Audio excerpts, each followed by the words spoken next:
Joey Reese, Biggity Boo Shop. Get yourself a pickle. Get yourself a boot. Joey Reese, Biggity Boo Shop.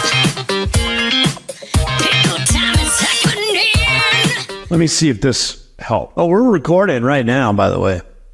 There, that's better. Daniel's going to put this into lowlights because this is about as exciting as it's going to get. Can you see this right here? Your head? How my Oh, yeah. eyebrows go down as though I'm very angry. Like you're a damn Klingon, dude. You know why? Why? You're angry? I cannot figure out how to cancel my Audible membership. Oh, really? Do you like put it on pause and then they restart it? You can't, like, I can put it on pause, but in order to cancel it, it says you can put it on pause once a year.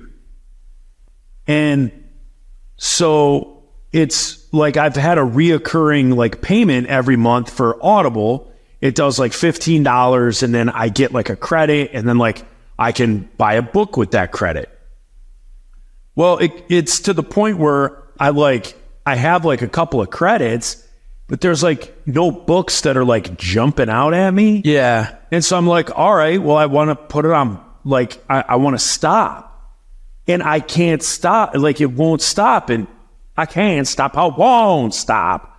And so, have you tried just yelling at it? Like, open the app. I did that. I did do that. And then I'd open a different browser and yelling at it. Like, hey, get off the Davenport. Yeah, hey. Adam. No, I didn't try that yet. But it's like, it says you can't do it from your mobile.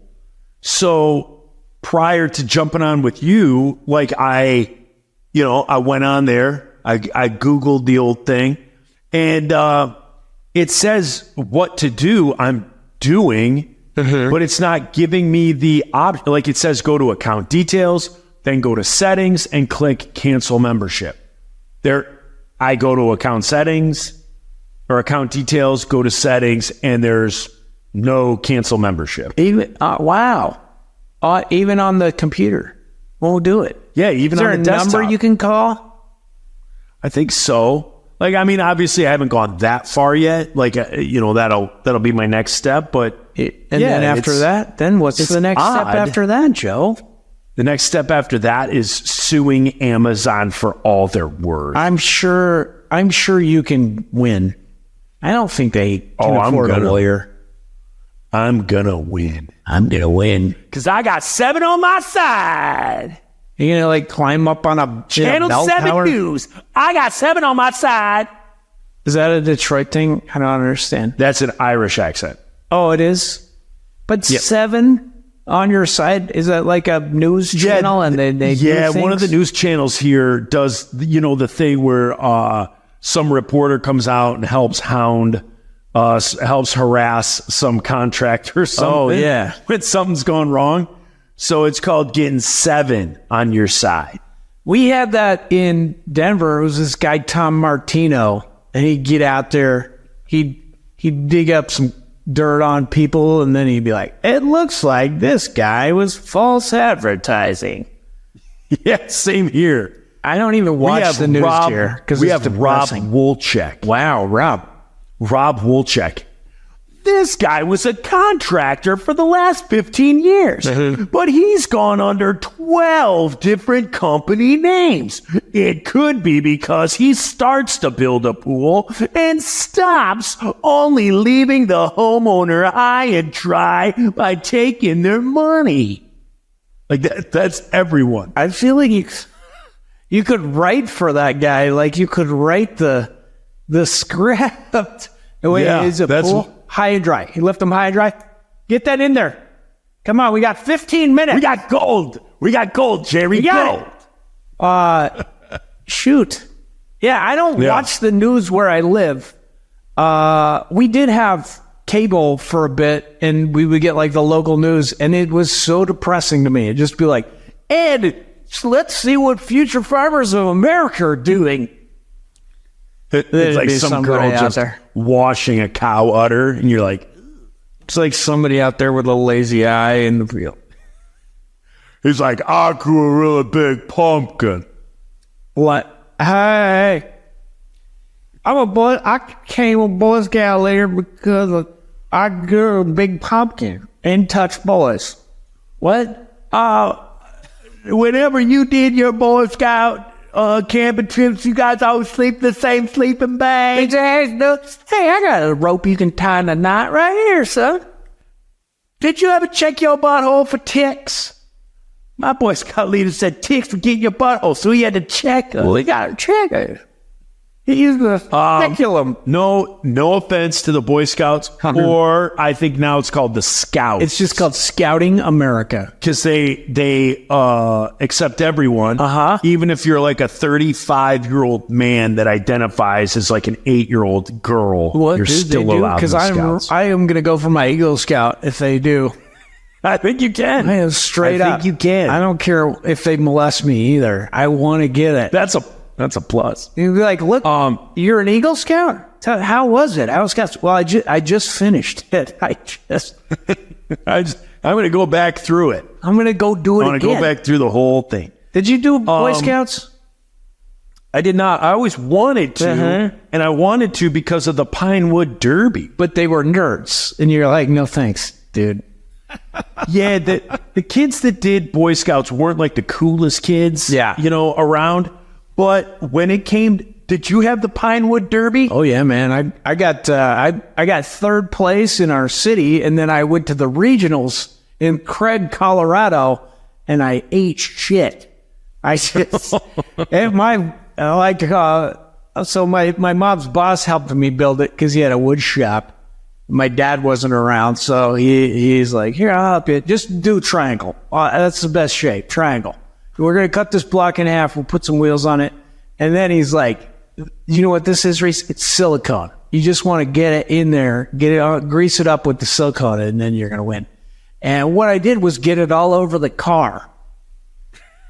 And it doesn't come out. So I got in big trouble, and my car did not go very fast. And I did not place when I went to the regionals in Craig, Colorado. Oh. But it was a good experience. That was Cub Scouts. Then I went on to Boy Scouts. And Cub Scouts, I did all right. I think I made it through Wolf. You're like Bobcat, then Bear, then Wolf. I made it. Then oh, really? Boy Scouts. I did Boy Scouts when we moved to Denver. And I don't know. This is a problem. My Boy Scout troop was like super nerdy, and it was like really awkward dudes. And I was like eager, like, can we do this? I want to get this merit badge. Can we do this? Please, let's do this. And they would just be like, nah, we're going to go camping and see how y'all do first. And then you'd be like, they'd make you plan a meal and stuff. It was so slow moving. So then I was like, I made it up to... They're like, the kid over there with the long arms keeps wanting to really push us. Yeah, I made it to second class. So it goes like Boy Scout, first rank is Boy Scout, tenderfoot, second class, and first class, life, and then Eagle, I think. So I was like gunning for it. I wanted Eagle Scout, and I was doing all the things to get the merit badges. But they were just like, no, that's not... I don't know. I'd be like, look, I slept outside in the snow. Can I get this merit badge? Polar bear. Give it. My dad was there. And they'd be like, no. So then I had a friend at school, and he was like, I didn't have any friends in the other Boy Scout thing. And so I was like, I had a friend at school. He was like, come to mine.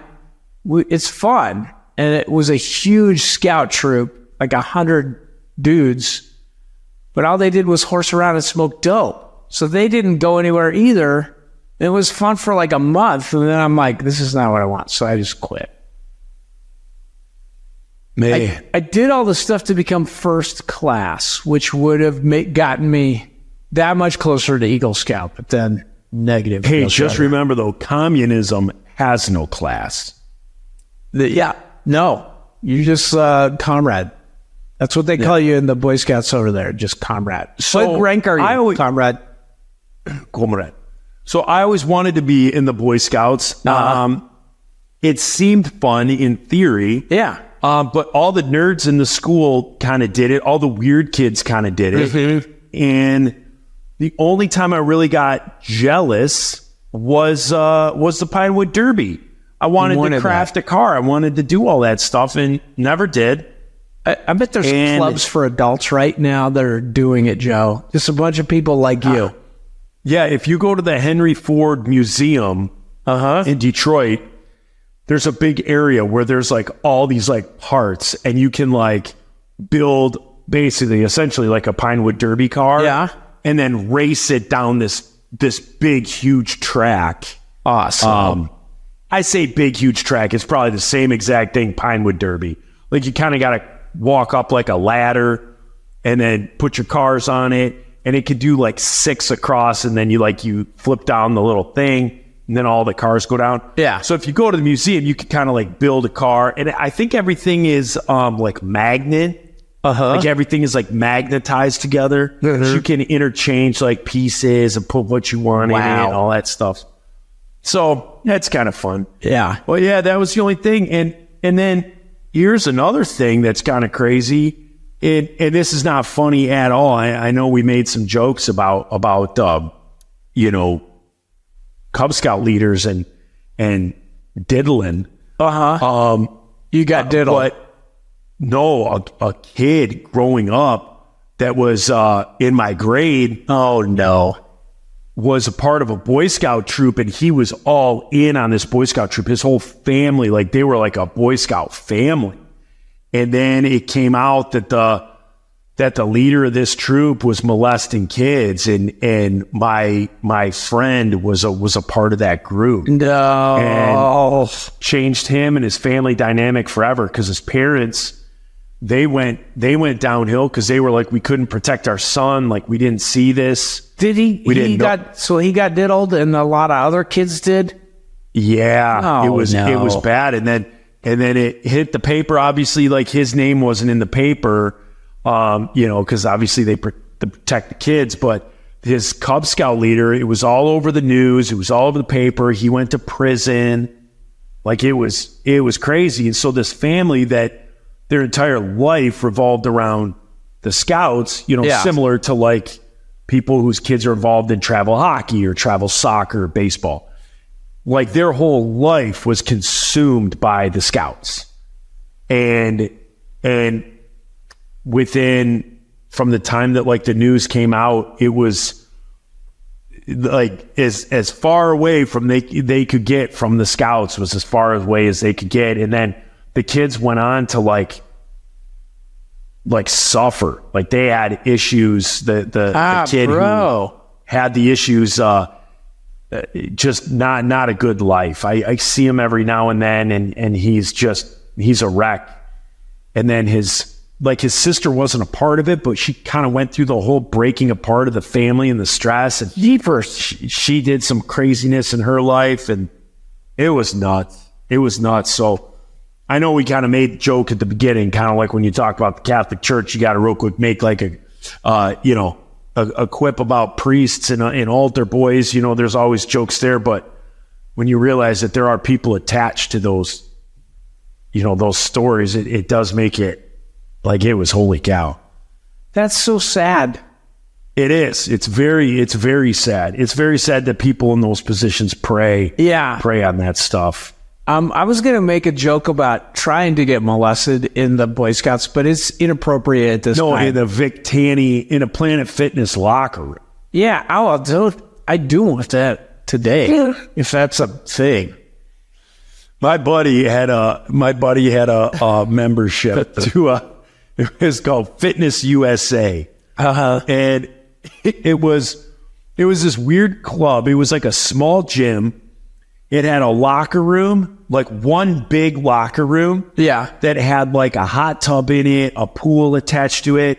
Well, because it was one locker room, it was like open to women on like, it like just went back and forth. So it was like Mondays women, Tuesday men, Wednesday women, Thursday men. And it just kept going like that. So every other day you could go. And so I went with my buddy. His membership, you could take 2 people. So It was him, and then it was Nate and I. Okay. And so we went and we were like, all right, let's work out. We're like in our early 20s or whatever. And then you're like in there and there's just old guys that are literally just getting off on being naked in front of other people. So you're like in the lock. There's always old people in the locker room that have like, they've just given up on covering themselves. They're just like stretching out. I mean, I wholeheartedly disagree. Like, I think those are the old school deviants. Like, before people knew you could go on the internet and start talking about like, hey, I think it's awesome to like make out with an iguana. Yeah. And then other people are like, I think that too. Back when people like knew that they were deviants and knew that they weren't wired right, they just lived in their basement and in the shadows.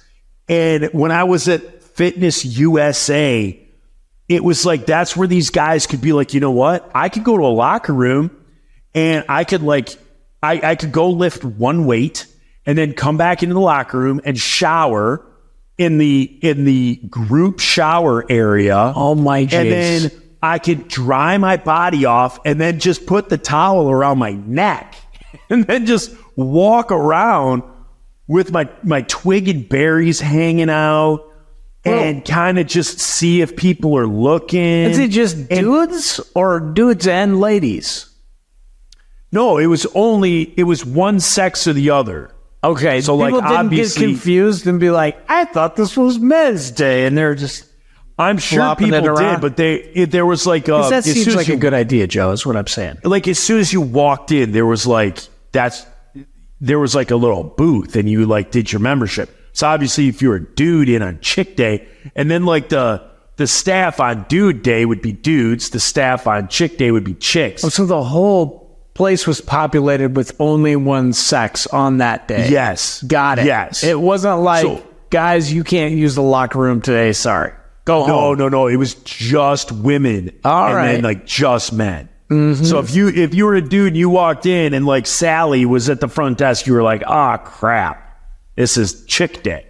You know? But man alive, dudes are just in there, one foot up on the bench, the other planted firmly on the ground, just towel around the neck, and like not even talking to people. Like you could be like, hey, Rick, get your effing clothes on and, beat feet out of here. Beat feet, not meat. Beat feet out of here. And, but Rick wasn't. He just put talc. He put talc on 6 times. Jeez. And it was like every time he noticed that a new crop of people came in, he got out the he talc. would just re-talc up. He just spread it out on the bench and then drag himself through it.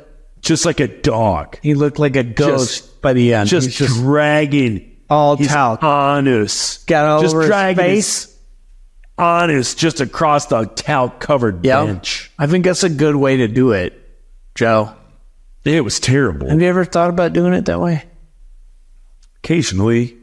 I think about it. Yeah, so that's it. Heidi wanted me to tell you that the corn collator, since the last one, she's had one more piece of corn. Heidi. Yeah. Does she need some encouragement? Here. I know, this 60 at the beginning seemed like it would be quick. I want to show you.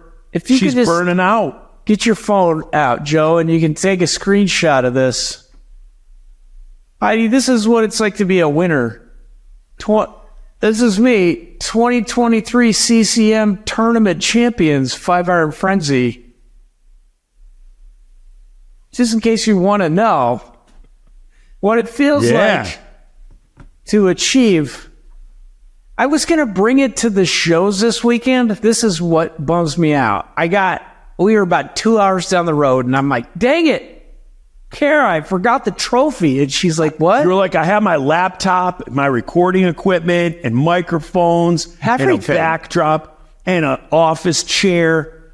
Everything I need to record in the middle of the Rockies with Joe. I did bring that. But this time, I was going to bring it and bring it out on stage in Nashville, because I feel like people are into awards there. They're like the Dove Awards or the Country Music CMA Awards. Is that a thing? Yeah. Is what it's called? Yeah. I mean, a lot of those people were probably at my show. And I would just bring it out. Without a doubt. George Strait, Set Chris it down Stapleton. right in front of myself and be like, guys, just in case you want to know what it's like to be a winner. Look Yeah. at that. And the Suck other it. guys in the band will be like, when is it my turn? Do I get the trophy to come to my house? And I'm like, this isn't the Stanley Cup, losers. This one's Yeah. for me. He sent it to my house. I'm the I singer. always feel like when you win something, it's always better if once you win something, you shove that in front of everyone and say, suck it, losers. Yeah, I feel like that's why you work it. You know, you work that's so why hard. you win. Yeah. That's why you win, so you can rub it in. That's why that rhymes. Why you win, so you can rub it in. Yeah. When I mean, who wins gracefully? right, You might as well. You're just king of the losers if you win gracefully. yeah, I agree. You're basically Shaking hands. Good job. Yeah, right. I mean, Good like job. shaking hands. Hey, loser, first place. enjoy your loser trophy. Oh, you don't have one? Sorry, Steve. Yeah. Jeez. Yeah. Hey, Ned. Hey, Ned. Ned, Go practice some more. why don't you try harder next time and stop talking about how it's not if you win or lose, but how you play the game. Dweeb. That's a dweeb's mentality. Yeah. And anyway, I forgot it. So I didn't have that conversation. You weren't able to dazzle the fans, regale them with tales of winning. No, I failed. You should write an album. Like your next album should just be called the Winner's Circle, Tales of Winning. or call it the Wiener's Circle, and then every song is just about being a winner. Or dragging it through some talcum. Oh yeah, just the dog Wiener dragging, Circle. just dog dragging your anus through talc. I love it. I'm on board, sir. You know. Yeah. So we had shows. They were cool. We played in Nashville at this place called the Basement Underground. Okay. Right? Okay. It was cool. It was a good show. It sold out. And we played with you. You remember Billy Powers from the band Blunderhead? Yeah. Wait, what? Wasn't Billy Powers in like White Cross or something? No, that's Billy Ray Herndon, White Cross, Cyrus. White Cross, White Cross. Wasn't there a Billy in like White Cross or something? Billy, I White thought it was Heart, Billy Power. Heart. He was in Heart. He has a heart. Get you alone. So go on. Billy Smiley Billy was in Powers. Blenderhead. Was He in was in Blenderhead. Blenderhead. We played our second ever show opening for MXPX in Blenderhead. And he brought that up. He was like, yeah, these jokers played their second show opening for us, and now look at what they've done. Ruined music. Completely ruined their lives. They've ruined I remember their lives. I bought a Blenderhead album. I want to say it was Orange. Yeah, and I got the had- guy and in it the was- blender, and he's like, Yeah, and it was one of those things that you purchased just because it was Tooth and Nail. yeah. They were like I had never heard them before. Tooth and Nail band. Yeah, I'd never heard them before. Just bought it because it was Tooth and Nail. Yeah. And there were some songs on there I liked. Yeah, they were good. Yeah. Well, Yeah. Bill was a good guy. Some of the guys went on to be in Roadside Monument, I think. Oh, yeah, yeah. It was a good band. But Billy, I don't know, he's been doing a podcast, and now he moved to Nashville, and he started this band, Spoken in Tongues, and they're really good. Oh, yeah? Yeah, so they played with us, and then this dude, Chris, who has his own kind of project, it's called Loser, Louser, and it's kind of like performance art. Like, he plays guitar. He was in a bunch of ska bands, and he felt like everybody being in a band with a bunch of other people sucked because they never listen to you or do what you want. And I can relate.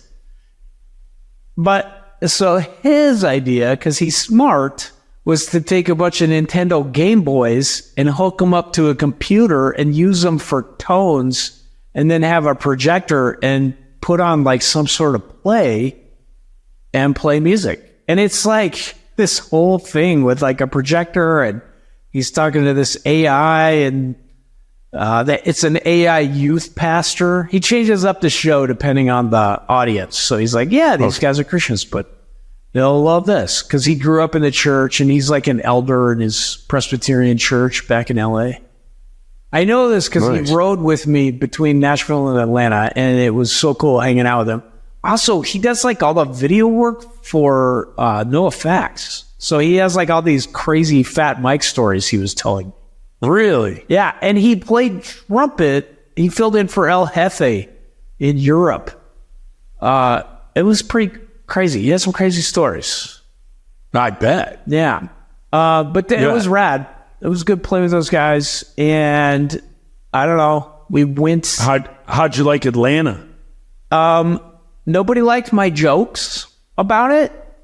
I was like, Atlanta, more like Hotlanta, and nobody even batted an eye. Like, it was like, gosh, the humor in that is just lost on people. How many Coke jokes did you make?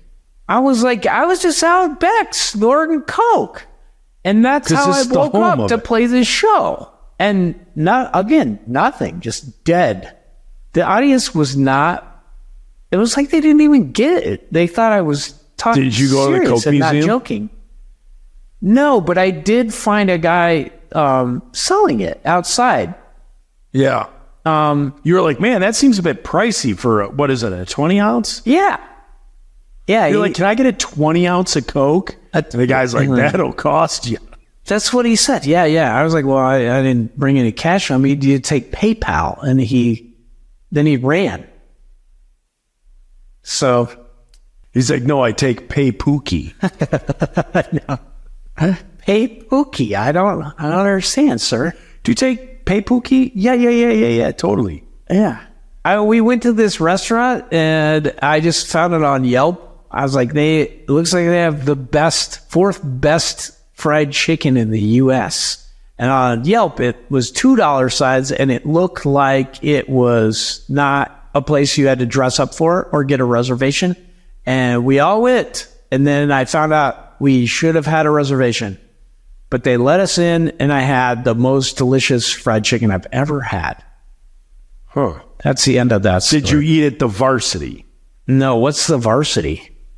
You've never eaten at the Varsity in Atlanta? No, what is it? It's like a hot dog place. Okay. With like a huge counter, and they'll be like, next. And if you don't know what you want, they'll be like, next. And then you have to sit there and wait till they like point at you again. But then they have like, it's just a hot dog place, but they have like slaw dogs. So just like a really good hot dog with a bunch of coleslaw on it. That sounds good. Oh, it's good. And then they wear like the paper hats, and they're mean I don't to know. you? It's kind of like an Atlanta institution. Okay. Yeah. I'll go there next time. I want to go back just on a vacation, except not when it's hot. Yeah. I do like Atlanta. I've spent. Oh, it's sweet. I've spent some time in Atlanta. It's pretty cool. Yeah, this is what I put in the notes. It is like, Nashville is gross. We went to downtown Nashville because Kara saw a thing and she wanted to get boots, and there was like a billboard and it said buy one pair, get two pairs free. So we're like, well, let's go get some boots, show the kids downtown Nashville. And it's so gross. Like, remember that strip and there's like the Ernest Tubbs, like that record store, and there's like all these cool bars. People would be playing all the time with the windows open. So all those bars are gone. All those buildings have been gutted, and like it's like like they built like a McDonald's version of that bar, and it's owned by some country western star. So there's like a Jason Aldean bar, and there's like there's like Margaritaville, and then there's like a John Bon Jovi bar. It's all just like commercial, and it's, for God's honest truth, like there was one outfit that all the girls were wearing. It was cowboy boots, short jean shorts, crop top, and a cowboy hat. Swear to God, like my kids were just like, what is happening? They were just like, everyone has the same outfit on. Yeah. Every girl, same thing. It was everywhere. They all had like rub-on tans and that. And it was just gross. Because I remember going there and being like, it was gross. It was horrible. No, I mean, remember going there back in the day and you'd be like, oh, this is so cool. This is like... Yeah. You go into some bar like that and you'd be like, oh my gosh, this is like where Chris Christopherson got started, or like Johnny Cash played here back in the day. And now it's just like McDonald's of country music. It's so sick. So that was dumb. We played the show. That was cool. Then we went to Atlanta. Who'd you play with again? Same. Spoken in Tongues and Loser. Oh, okay. And then, so they played both shows, but then Atlanta, back in the day, we used to play like at the Pterodactyl Club, or you play like in the suburbs. You didn't play downtown. Yeah. But like in this incarnation of Five Iron, we play more like in the town, in clubs and stuff. And man, I don't know. Does this sound racist? I'm going to say something. This may be. I don't want it to sound racist, but like, like when you watch, this is not racist.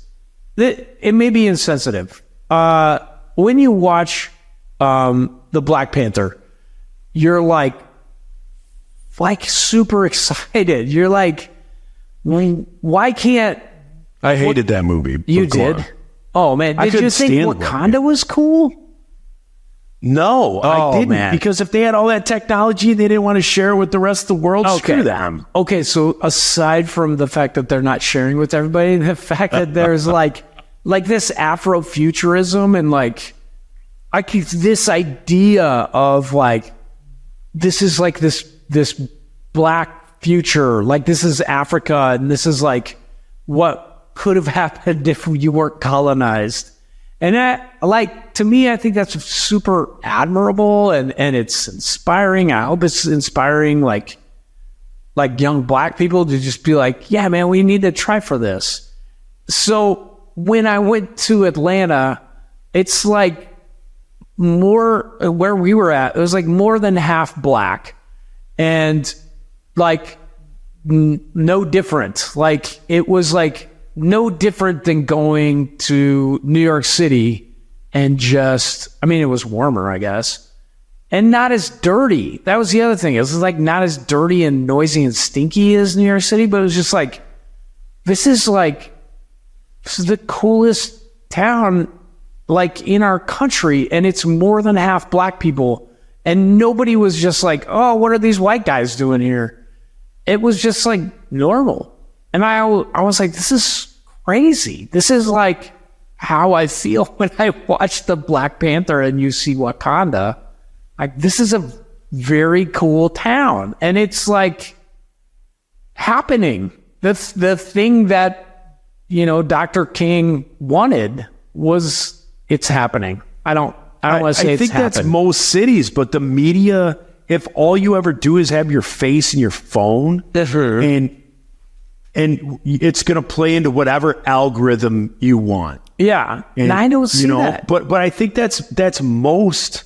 I think most cities, if you get out and you go into those towns, I mean, like I talk about how crappy Detroit is. Yeah. If you go down to Detroit, you hit the restaurants and stuff like that. Like you're not badgered. There's like amazing minority owned, bars and restaurants and, different places like that, businesses. Yeah. And it's great. And like like everybody's accepted in it. It's 2024 and everyone's just trying to get along and get theirs. But I think when you start to watch the news and, obviously without going like into it down that long road, but like we all know that I don't get it from the news. I just I feel like most the cities news pushes like an agenda. And so they make money on that agenda. So their agenda is to make money through advertising. Well, but also to push an agenda. So right? Fox is different than CNN, correct? Yay or nay? Yeah. Right. So Fox is Republican, CNN is Democratic. So they push more anti-Republican. You know what I mean? So they're constantly throwing things in your face that make you think what is going on in the world around you when it's really not. Uh-huh. Like if you take Fox News, you take CNN's word for it, you think cities are falling apart, you think all the like worst of everything. But if you go and then you sit down at a restaurant, you break bread, like people are just happy that like you're eating at their restaurant. Like, we got a white guy that likes our the news. our this or that. Just my experience. Like I don't go to Des Moines and feel like that, or Denver even. Like growing up in Denver, like it's still very segregated. There's still it's not like people are like, what are these white people doing in this neighborhood, or vice versa? But it's still very segregated, and I didn't feel like that down there. I'm sure there are places in Atlanta where you're just like, these people are super racist. But also, I'd like to speak on your last comment. I would think because you're not living there. I think when you live somewhere, you get stuck in your routines, your habits, all those things. When you're a tourist and you're just like, I want the best fried chicken dinner there is, and you go to some soul food place, and you're like, this place is awesome, and blah, blah, blah, blah, blah. And you're up for new things because you're in a new city. Whereas like if you lived in Atlanta, you'd start to hear and you'd start to see on television like, oh, if you go to this area, it's a dangerous area. If you go here, but if you just go and experience it on your own, it's completely different. That's what I think. I hope so.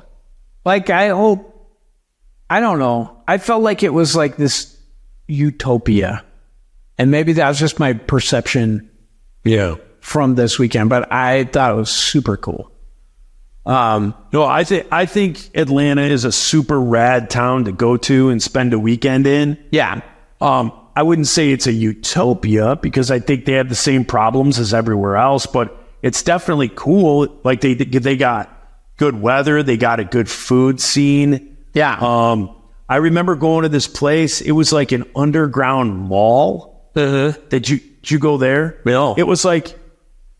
It's like an old street. Think of just a street with shops, right? Yeah. And then someone just put a roof on top of it, and that roof is like blacktop on a highway. No. So, okay, here's a better way of describing it. Have you ever watched Futurama? Uh-huh. And like Futurama has New York and then old New York. In the sewers? And they lift up the sewer and go down, and it's the New York that we all know, but it's underground. Yeah. That's what this place is. I want to go to that. Like you go down and you're like on a city street that is underneath a city street. Did you ever go to the Dwarf House, the original Chick-fil-A? No. So I don't even know if it's like this anymore. I looked and we tried to go yesterday, but of course it was Sunday, so they were closed. But I remember going there after like one of our first shows there. Barb McBride, who was at the show, she's like, hey guys, you got to go to the Dwarf House. It's so weird. And it's like the original Chick-fil-A. It's a weird building. Like it's all stone and it has like red and yellow front, like diamond stained glass windows.